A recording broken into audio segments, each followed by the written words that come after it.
Dober dan. Živijo, zdrav.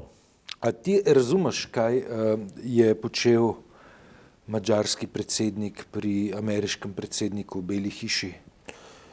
Ja, razumem, ne. Ne razumeš? Ne razumem, ne. Mislim, razumem in ne razumem. Ja. Oboje je res, ne. Veš, ta teden je zanimiv zato, ker ni zanimiv, ne. In vtis imam, da se kar nič ni zgodilo v slovenski politiki sploh ne. Imeli smo pač nekaj teh novičk, ki so štrlele ven, recimo obsodba v zvezi z Kemijskim inštitutom pa s tistimi umori. To je bilo nekaj, potem pa se je dogajalo v zvezi z pač temi imigranti, a ne, pa z dogajanjem o varnosti, pa nacionalno varnost smo zahtevali in te stvari. To so bile neki svetilniki tedna, ne, ki to niso seveda, ne. V Evropski uniji se nič ni zgodilo, glede Brexita se nič ne dogaja, ne. Evropska unija je pač v mrzlici samih volitev, ne. Ampak interesantno, ne, če vprašaš, ne, v trenutku, ko bi morali šivati Evropo po problemskih sklopih, po obravnavati jo v politični agendi, skratka ne vem kva, se pa Orban sestane z Trumpom. Ne. Torej je to paranje. Ja, ne vem, ne. Šivati bi bilo treba, tisti je pa paranje. Ja, recimo, to je pa paranje na nek, lahko, ne vem, ne, dobil je pohvalo, a ne, dobil je spodbudo od Trumpa, ne vem pa kakšen prispevek bi to lahko bil k Evropski uniji, ne. Seveda nas zdaj pred volitvami potem postavi v eno zanimivo vprašanje. Na eni strani imamo mrzlično potegovanje za, se pravi, za pridobitev mest oziroma za izvolitev Evropski parlament, na drugi strani pa umanjka tisto, kar je sploh temeljno, ne, nekaj o samem smislu in pa pomenu Evropske unije za povprečne smrtnike, za male smrtnike, kakršna so recimo midva v tem trenutku, ne. Se pravi, kaj od njih lahko pričakuje. Sem pod vtisom intervjuja, ki ga pišem z Robertom Fallerjem, ne, ker je res kar briljanten intervju, mi je eden boljših, kar mislim tako. Bova izdala kakšno poslovno skrivnost iz prihajajoče sobotke? Recimo, namreč na koncu letijo, sicer je zelo filozofičen, ne, ampak na koncu pa vendarle leti vprašanje na Evropsko unijo, kako jo on vidi, ne, on ni kdorkoli, on je res mislec enega evropskega formata in pravi, da je skeptičen, ne, to je interesantno glede zadeve. Pa ne zato, ker sama ideja Evropske unije ne bi bila veljavna, ampak preprosto zato, ker opazuje, kaj se z njo dogaja, pa kako se dogaja, ne, in dejansko recimo na nek način mogoče celo ponovi to, kar na Evropsko unijo naslavlja desna kritika, v smislu suverenisti, ne, kot češ marsikdaj se zdi, da bi suverene oziroma države lahko bolje se soočale z nekimi mednarodnimi problemi, kot se pa Evropska unija kot celota, ki je neučinkovita, ne, v tem smislu. Se pravi, to so res neka bazična in težka vprašanja, na drugi strani imamo pa seveda te podatke, ne, zaostruje se ameriško-kitajska trgovinska vojna, a ne, kaj se bo zgodilo spet je neka svetovna vojna pred vrati, ki je ne bo, ampak vsi se pa obnašajo, kot da bo Iran, ne. Ja. In te stvari. No, in to so en tak čuden kolaž tedna je, iz katerega se da ogromno povedati, hkrati pa nič velikega, tako da bi nastavil, ne. Čeprav, veš, ta ideja, ne, v kateri New York Times piše, veš, da se proti Perzijskemu zalivu spakira 120,000 soldatov, ne. Ja. To je tako, ne, da problem pri vojni je ta, ne, veš, da se vanjo ne vstopi, vanjo se zdrsne, ne. Ja. Ne, mislim, to se zgodi kot... Se zgodi zaradi serije majhnih korakov, ne, ki na koncu začenjajo dobivati pospeške, ne. Mislim, sej, če bodo zgolj letalonosilke ameriške pripotovale v bližino Perzijskega zaliva, se verjetno ne bo nič zgodilo, ne. Ni pa rečeno, da se ne bodo kakšne druge ladje iz iranske strani približale letalonosilkam, ne, in potem dobimo neko dinamiko, ki je pa precej bolj nepredvidljiva, ne, in pač Teheran ne bo v nebo gledal, ko bo imel v svoji predsobi neko zelo močno vojaško silo, ne, ampak bo neke poteze vlekel, ne. Glej, imamo eno shizofreno situacijo, ki nam pove, da je svetovno zaostrovanje v mnogočem pravzaprav čisto osebna Trumpova politika. Ne? Tako, na eni strani neoliberalna, na drugi strani pa čisto narcisistična. Ne? Ima sicer strategijo, vse ve, ampak se ravna po njegovih emocijah. Z Jinpingom podobno. Ne? So že časopisi pisali, zdaj je pa bitka med njima osebna. Ne? Zakaj? Ne? Zato, ker za toliko milijard, kad bo ta dvignil davke, toliko milijard bo drugi dvignil davke in se kot da prihaja do neke sprostitve, nekih tenzij, ki so že dolg časa v zraku, pa se more pač bed blata, tista kriz sprostiti, kot so včasih mafijci vsakih 50 let so rabili eno vojno za to, da so se umirili. Ne. To je en vidik. Na drugi strani imaš pa El Hameneja, ki je v imenu Irana zelo lepo povedal, ne izzivamo, nočemo vojne, smo pripravljeni sodelovati pri jedrskem programu, za katerega smo se dogovorili, kar naenkrat nekomu ni dobro, zakaj pa ne. Kot rečeno, ne bomo izzivali, če bomo pa vojno dobili, jo bomo pa preprosto sprejeli in se ne bomo predali. To se pravi, to očitno ne bo mogla biti iraška zgodba, ko bo nekdo odkril nek antraks pa začel nekaj tam početi. Smo pa mirni, zakaj? Zaradi tega, ker je na naši strani je pravičnost in Bog. Mislim, oni imajo verski koncept, to je pa recimo, če vzamemo zdaj kapricioznost predsednika ZDA ali pa neko verovansko ozadje, za katerim lahko organizira enotnost celotnega naroda, to je neka moč. Iz tega se da marsikaj. Govoriš o Iranu ali o... Pravno, v Iranu govorim zdaj.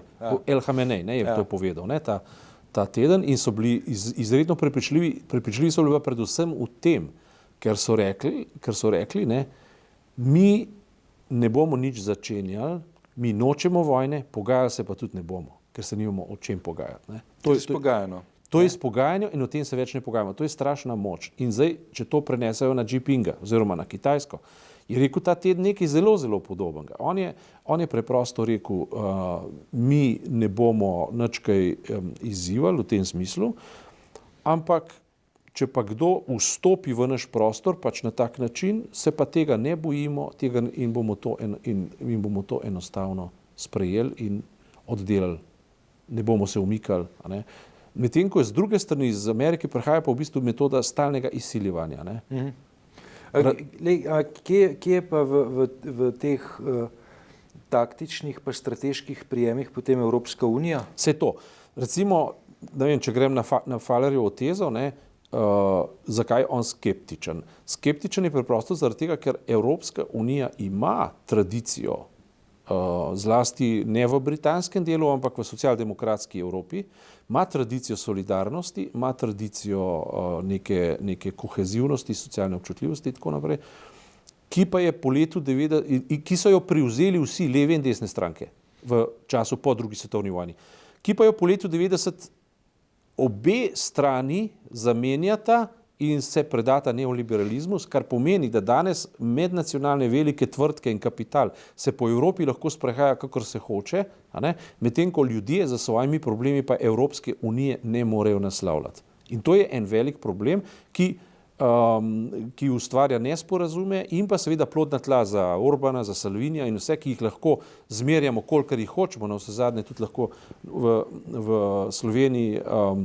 Dobro, Slovenija je majhna specifična, ampak recimo te desnice evropske jih lahko zmerjamo, kolikor jih hočejo, ampak moder človek bi rekel sledeče, v redu, imajo narobe, ampak kaj pa sporočajo? Naslavljajo prave probleme, pravi Faller, naslavljajo probleme na zelo jasen način, ki korespondirajo z potrebami ljudmi. In to bi nekdo, če pravi, da je levica, ali pa če pravi, da je supranacionalen nadjazovski konglomerat kot Evropska unija, je moral slišati. In on tega očitno ne sliši. In tukaj pač imamo problem. Recimo to, kar Orban naslavlja kot ena nekoč zelo velika država, mislim, pustimo zdaj zgodovinsko, Avstro-Ogrska, Madžarska je velika država in on je problem migracij in tako naprej naslovil ne samo zato, ker bi mu trenutno koristilo, ampak očitno je ugotovil, da to postaja globalen problem. Se na vse zadnje že ekologi In pa klimatologi ugotavljajo, da če se bo, ne vem, temperatura zraka dvignila še za par stopinj, da bomo naenkrat lahko dobili milijone ljudi iz Afrike, ne zaradi vojn, ampak iz drugih razlogov, iz klimatskih razlogov. Ne. In Orban v bistvu vse te vidike že naslavlja in jih unovčuje za svojo lastno politiko. Ampak ti problemi bi vendarle morali biti slišani, a ne, na nek način. A ne. In ne vem, v Sloveniji smo tukaj postavljeni v majhen čuden položaj, ker ta majhnost nas na nek način kastrira pri teh velikih stvareh. Ne. Na drugi strani pa v Evropski uniji vendar imamo glas, Slovenija ima glas, ne, ki šteje veliko, ne, formalno. Ne. Neformalno, mislim, formalno po konstituciji Evrope šteje veliko, pa kaj dejansko kaj šteje, ne. Če se vrnemo takrat na... Ja, šteje toliko, kolikor imaš za povedati. Problem je ta, da včasih pogosto obstaja vtis, da pa res nimamo kaj povedati ali pa smo v zadregi, če želimo kaj povedati. Ne. Tisto, kar je frustrirajoče, je ta trpnost Slovenije, v katero smo vsi vključeni z nama vred. Veš, v bistvu nad nekaterimi stvarmi se tudi zgražamo ne več. Ker smo preprosto ujeti v neko pasivnost, ki nas določa in nas paralizira, ne, na nek način. Ne. Mislim, ne vem, recimo, če vzamemo slovensko desnico, recimo to zahtevo po sklicu nacionalne varnosti in tako naprej zaradi tistega dogodka, ne, ko so tisti 3 migranti uklenili občana in ga iz Bele krajine pripeljali tako, proti Sežani. Kar je grozno dejanje in dejansko se je bilo za pričakovati, da bo iz tega nastal pač en velik primer in to celo upravičeno, ampak ne vem, Erjavec je rekel, ne, in mislim, da tudi premier Šarec na koncu, ne, da bo ta tema ugasnila takoj, ko bodo volitve ugasnile, zato ker SDS kot prva opozicijska stranka ne bo imela več motivacije. Ne. In mogoče je to, mislim, to sigurno res, ne, ampak zdi se, kot da je tudi slovenska prva opozicijska stranka izredno pasivizira, nima več ta prave energije ali pa ta pravih tematskih sklopov, ki bi jih naredila za veljavne, tako da bi jih ljudje prepoznavali. To se pravi, gre sicer za utrjevanje svoje baze, ampak pravih problemov ne naslavlja, definitivno ne, poskuša pa stereotipe in predsodke ojačevati, pa še to ne čist najbolj uspešno. Drži se pač v svojem odstotku, ampak Slovenija je v tem smislu pasivna država, to je očitno, da je pasivna država. Zdaj se moramo vprašati, kaj nas spravlja v tako pasivnost. Ne? V tako pasivnost nas spravlja, mislim, zdaj bom en banalen primer povedal, ko je Boris Vezjak ta teden, on pač monitorira pač te medijske objave in se zelo ukvarja za nacionalno televizijo. In mislim, da je to prava tema. Mi smo zaspali na tej nacionalni televiziji, ker smo roke dvignili, smo rekli, tukaj ni več mogoče. On pa recimo ni, ne? In je ta teden ugotovil, ne, da se je zgodil nek intervju v nedeljo z advokatom pač Hribernikom, ne, ki je pač lahko legitimen, ne, in tako naprej, ne, v katerem govorijo celo o sodnih postopkih in te zadeve, ne, v slogu razmerja med pravosodjem in krivosodjem, kar ni veljavna teza, to je zavržna teza, ne, ampak vendar.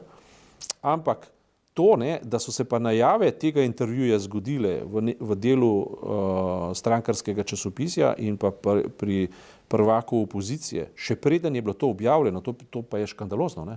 Se pravi, poslušajte ta in ta intervju, a ne, na Twitu objavljeno, oglejte si ta intervju, noter so te in te stvari povedane, odkot pa ti to veš? Odkot veš? Za intervju, ki sploh še ni bil objavljen. Kaj so teze? Ja. Kaj so teze? Odkot to veš? Ne? To bi moral biti velik škandal, navezan to upozoril. Mi smo pa že tako otrpli, da rečemo, se itak vemo, da je nacionalna televizija razdeljena med dva interesa, drugi so poradirani in saj vemo, kateri novinar je dežurni portparol za to opcijo, vemo približno, kateri novinari so majhen manj izrazito, ampak tudi portparolo za to opcijo in to se nam zdi kar okej. Pa to ni okej. Zakaj? Mi rečemo, saj vemo, da je to tako in dejansko je tako. Ne? In tukaj se... Vprašanje je to prav, ne? globoko narobe, mi se pa s tem sprijaznimo, kot da je to pač normalno stanje in to je narobe.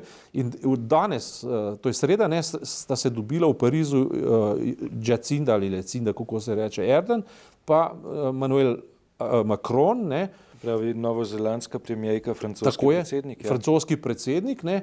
In en dan poprej je naredila Christiane Amanpour na CNN intervju za to premijerko Jacindo in jo je pa vprašala potem in ona se je v žarišču znašla pač zaradi streljanja v Christchurchu, ne, zaradi teh zadev.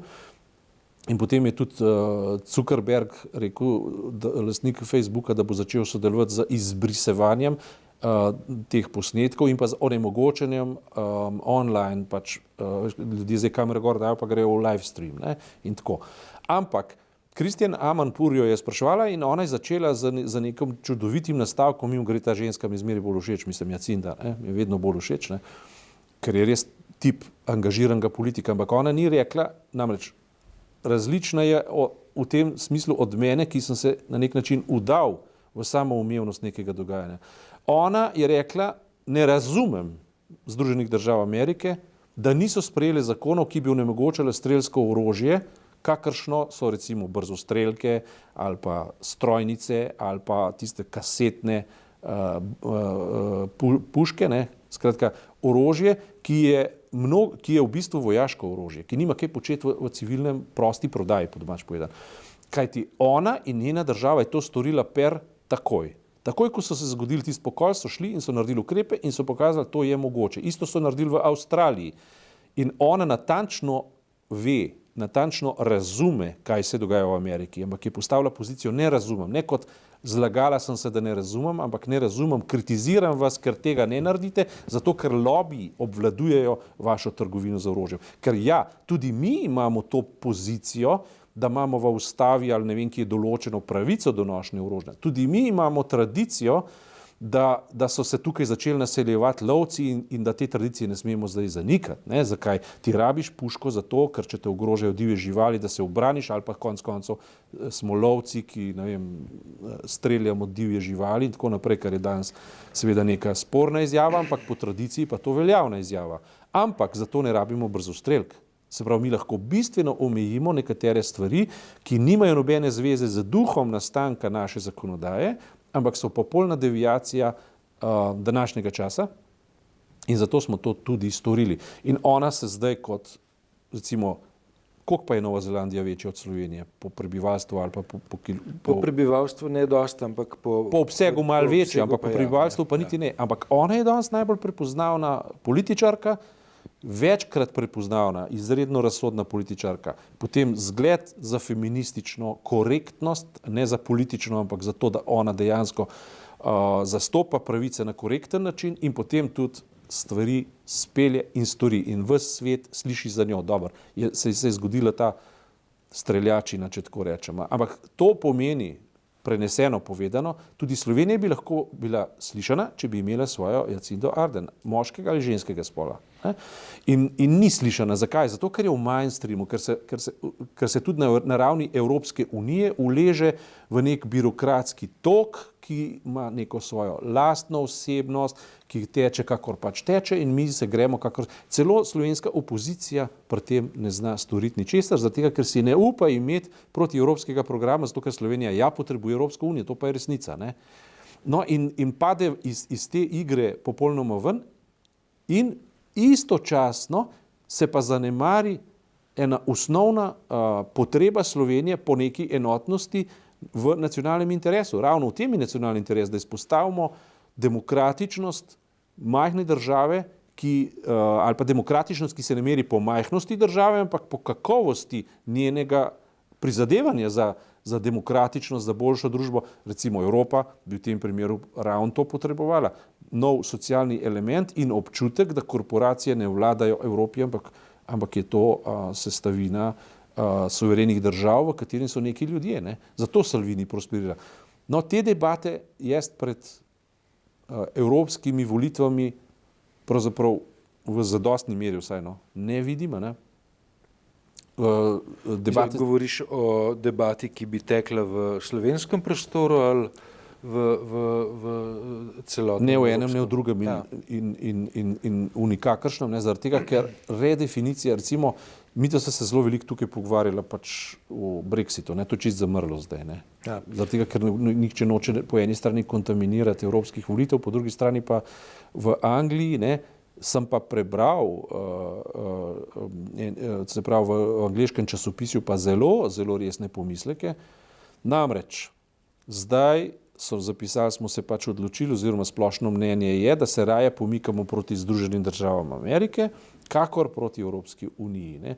So pa zdaj sociologi in predvsem ekonomisti na podlagi stvarnih analiz in znanstvenih pač prijemov ugotovili, ne, da se utegne neenakost v Angliji povečati in okrepiti do nevzdržne mere.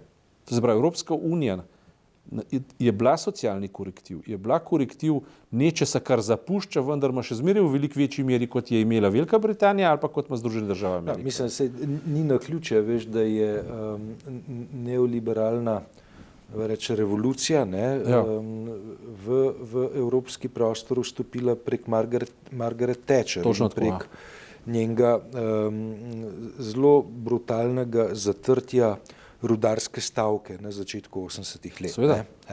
In je ta pogon, ta priložnost za Evropsko unijo, velika priložnost za Evropsko unijo, se zdaj kaže kot obrnjeno, kot obramba Evropske unije pred tem, ne, da bi v bistvu premišljevali solidarnost, ne, in seveda zdaj mi imamo nekaj zelo žalostnih zapuščin iz prejšnje krize, ne, mislim, tole z Grčijo vse bolj reflektira, ne, in veš, Evropska unija se je za enotno pokazala samo takrat, ko je bilo treba finančno povoziti solidarnost, ne.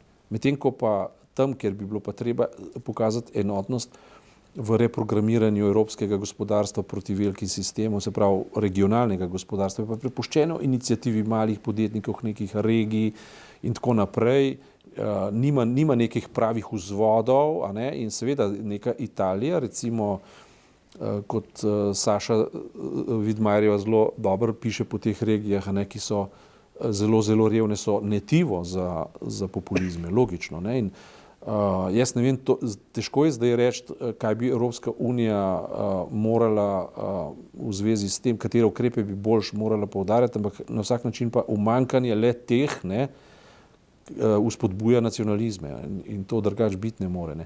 Slovenija pač tukaj je toliko drugačna, da glede Evropske unije smo vsi enotnega mnenja, da pač je potrebna, ne. Sej tudi največja opozicijska stranka, ki ima tudi največ poslancev v Evropskem parlamentu, nima težav z Evropsko unijo, ampak bolj za svojimi internacionalami, v katerih lahko procesira notranjo politiko, ne. Samo Evropsko unijo pa nima težav, nihče nima težav, ne. In zato se zdi, kot da ta debata o Evropski uniji je pač neka odmaknjena, saj do zdaj je bila, neka odmaknjena debata in da niti ni pomembno, kdo je tam izvoljen, pa